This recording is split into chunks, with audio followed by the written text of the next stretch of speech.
உனது அருள் இல்லாமல் எது நடக்கும் ஈஸ்வரா?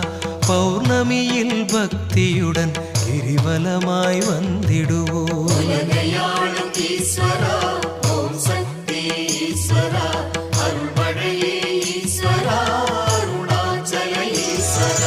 கனவெல்லாம் நனவாக கை கொடுக்கும் ஈஸ்வரா, பௌர்ணமியில் பக்தியுடன் கிரிவலமாய் வந்திடுவோம்.